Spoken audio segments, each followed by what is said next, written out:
한방적중 적중 내역입니다. 9월달도 대박 나봅시다. 금일 부천FC 대 경남FC 시작하겠습니다. 아시안게임에 차출된 주전 공격수의 공백을 생각보다 잘 메우지는 못하고 있다. 물론 최근 세 경기 상대가 아산 김포 천안으로 수비적으로 안정감을 상당히 보여주는 흐름의 팀이었다는 것은 감안해야 할 것. 카운터에 강한 부천이기 때문에 일단 경남이 공격적인 스타일에는 어느 정도 공세적인 성과가 나올 가능성이 있다. 물론 최근 3승이 모두 한 골 차의 승리였던 만큼 아슬아슬하게 이기는 경우가 많았다는 점은 명심. 경남은 빌드업으로 꾸준히 공격에서의 활로를 찾고 있다. 그러나 빌드업을 할 뿐 과감하게 운영하는 빈도가 줄면서 결과적으로는 저득점 양상에 묶이고 마는 그림. 한 명이 퇴장당해 수적 우위를 얻은 전남전에서도 소극적으로 운영하다가 오히려 상대에게 주도권을 내주고 졌다. 기본적으로 코어가 강한 부천을 상대로도 뭔가를 만들어낼 수 있을지는 솔직히 의문. 두 팀의 공격적인 흐름은 전반적으로 저득점 흐름, 이를 감안하면 언더 가능성도 높아 보이는 상황이다. 물론 경남의 공격적인 무브 때문에 카운터에 강한 부천이 결과를 가져올 수 있을 만한 능력은 보여줄 수 있을 것. 금일 조합픽은 모두 무료로 보내드렸습니다. 못 받으신 분들 및 궁금하신 분들은 영상 아래 고정 댓글로 편하게 말 걸어주세요. 금일 강원FC 대 인천 유나이티드 시작하겠습니다. 지난 경기에서는 역습이 족족 통하는 모습을 보여주면서 전북을 상대로 3-1이라는 승리를 가져올 수 있었다. 다만 인천은 라인을 기본적으로 올리는 스타일은 아니기 때문에 강원이 득점을 기록하기는 어려운 상대.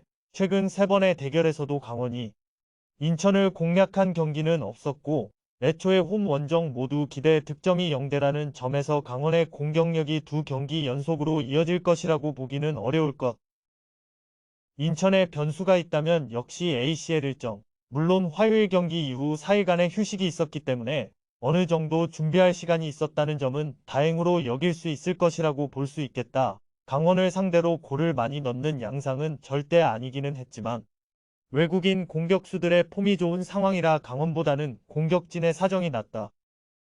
인천의 승리를 기대하는 매치. 일단 ACL 리스크가 있다고는 하지만 4일간의 휴식으로 시간을 벌었던 데다가 공격력이라는 데에서도 인천의 전력이 더 낫다. 강원이 지난 경기에서 전북을 상대로 보여준 공격력을 다시 재현할 수 있을 것이라고 보기도 어려운 것이 인천은 전북과 달리 라인을 올려서 역습 리스크를 지는 팀이 아니다.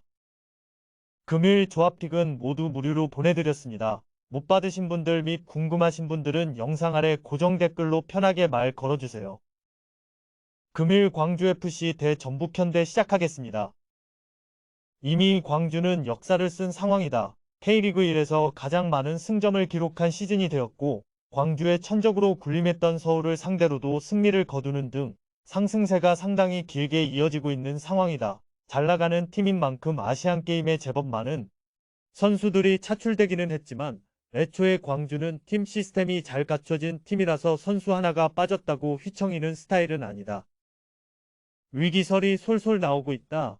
ACL 첫 경기에서는 이겼지만 전력 차이를 생각하면 키츠를 상대로 2-1이라는 스코어는 만족하기 어려웠다는 평가가 중론. 이 와중에 하파실바가 시즌 아웃이 될 수 있다는 소식이 들려오는 등 안 그래도 고민인 공격진의 악재가 하나 더 생기고 말았다. 송민규 백승호의 아시안게임 차출로 인한 공백까지 생각하면 전북의 위기설이 나오는 것이 이상한 일은 아닌 셈. 광주가 이길 가능성이 높다고 본다. 전북의 경우 여러 선수들의 부상과 국가대표팀 차출로 인해서 전력이 상당히 떨어진 상황으로 봐야 할 것. 광주도 차출 멤버나 핵심 선수들의 부상이 없지는 않지만 시스템이 갖춰져 있는 팀이라서 큰 공백을 느끼지 않고 있는 상황이다. 팀의 안정성은 광주가 더 크다고 할 수 있을 것이다. 금일 조합픽은 모두 무료로 보내드렸습니다. 못 받으신 분들 및 궁금하신 분들은 영상 아래 고정 댓글로 편하게 말 걸어주세요. 금일 수원FC 대 울산현대 시작하겠습니다. 울산도 박용호의 이적 이후 수비가 흔들린다고 하지만 67점을 향해서 나아가는 수원FC만큼은 아닐 듯. 그나마 이승우가 터지는 날에는 승리를 챙기기도 하지만 애초에 3선에서 올 시즌을 소화하고 있는 선수에게 골을 의존한다는 것을 좋게 보기도 어려운 상태. 사실 울산을 상대로 화력전을 유도하면 수원FC가 버틸 재간이 없어 보이는 것이 사실이다. 공격 전력을 보면 수원FC를 상대로 골을 넣는 것은 아주 어렵지는 않아 보이나 문제는 수비. 박용우 이탈 이후에 리그에서 수비가 공략당하면서 부진하고 있는 것은 K리그 팬들은 다 알고 있는 부분. 게다가 지난 경기에서 주장 김영권은 수비적으로 최악의 모습을 보이기도 했다. 그냥 골을 허용하는 것을 전제 조건으로 삼고 지난 경기 휴식을 취한 주민규 등의 공격진으로 화력을 증강하는 것이 나을 수 있다. 울산의 우세를 점친다. 울산이 수원을 상대로 화력전으로 가면 유리할 것이다. 물론 울산이 최근 리그에서는 상당히 부진한 흐름이고 특히 박용우 이적 이후의 중앙부터 시작되는 수비 불안이 심각해졌다는 점을 감안해 금일 조합픽은 모두 무료로 보내드렸습니다. 못 받으신 분들 및 궁금하신 분들은 영상 아래 고정 댓글로 편하게 말 걸어주세요. 금일 대구FC 대 포항스틸러스 시작하겠습니다. 최근 3경기에서 모두 1-0 승리를 기록하고 있는 상태. 리그에서도 1-0 승리가 7회로 가장 많은데 공격은 역습에 맡기고 수비적인 기조로 경기를 운영하고 있는 컬러가 잘 드러나고 있는 중 다만 포항이 최근 대구를 상대할 때의 득점을 기록하는 대 어려움을 느끼지 않았다는 점을 생각해야 할 것. 부상으로 이탈한 세징야의 의존도가 높은 팀이라 한 골 실점이 꽤 승부에는 치명적으로 작용할 수 있다. 지난 경기에서도 2골을 허용하면서 생각보다는 골을 허용하는 경기가 많다는 기세는 이어가고 있다. 다만 이를 상회할 정도의 공격력과 뒷심을 보여주고 있는 상태.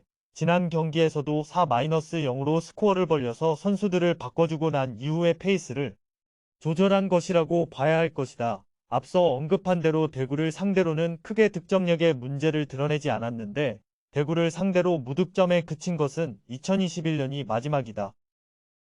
포항의 승리를 기대한다. 일단 대구의 수비를 공략하는 데 큰 문제는 없던 모습을 보여줬다는 것을 감안했다. 세징야의 공백이 있는 대구 입장에서는 포항보다는 화력에서 부족한 모습. 물론 포항도 생각보다는 실점하는 경기가 많기는 하나 대량 실점은 잘 당하지 않는 특성이. 금일 조합픽은 모두 무료로 보내드렸습니다. 못 받으신 분들 및 궁금하신 분들은 영상 아래 고정 댓글로 편하게 말 걸어주세요.